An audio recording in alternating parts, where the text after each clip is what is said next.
2025ರ ದಸರಾ ಮಹೋತ್ಸವದ ಉನ್ನತ ಮಟ್ಟದ ಸಮಿತಿ ಸಭೆ ನಡೆಯಿತು. ಈ ಸಾರಿ ದಸರಾ ಸ್ವಲ್ಪ ಮುಂಚಿತವಾಗಿ ಬಂದಿದೆ. ಸೆಪ್ಟೆಂಬರ್ 22ನೇ ತಾರೀಕಿನಿಂದ ಅಕ್ಟೋಬರ್ 2ನೇ ತಾರೀಕಿನವರೆಗೆ ನಡೀತದೆ. ನವರಾತ್ರಿ 9 ದಿನಗಳ ಬದಲು ಈ ಸಾರಿ 10 ದಿನಗಳಾಗ್ತದೆ.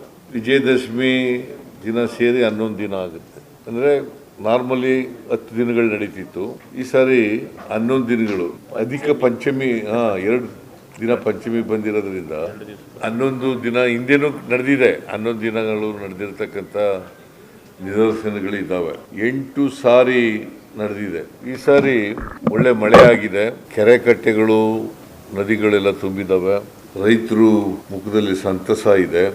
ಸರ್ಕಾರದ ಆಡಳಿತದ ಬಗ್ಗೆ ಅವರಿಗೆ ಎಲ್ರಿಗೂ ಕೂಡ ಖುಷಿ ತಂದಿದೆ. ಅಗ್ರಿಕಲ್ಚರ್ ಆಕ್ಟಿವಿಟೀಸ್ ಎಲ್ಲ ಪ್ರಾರಂಭ ಆಗಿದ್ದಾವೆ. ಒಟ್ಟಾರೆಯಾಗಿ ರೈತರು ಸಮಾಧಾನದಿಂದ ನೆಮ್ಮದಿಯಿಂದ ಇದ್ದಾರೆ. ಅದಕ್ಕೋಸ್ಕರ ಈ ಸಾರಿ ದಸರಾನ ವಿಜೃಂಭಣೆಯಿಂದ ಮಾಡ್ತಾ ಇದ್ದೀವಿ.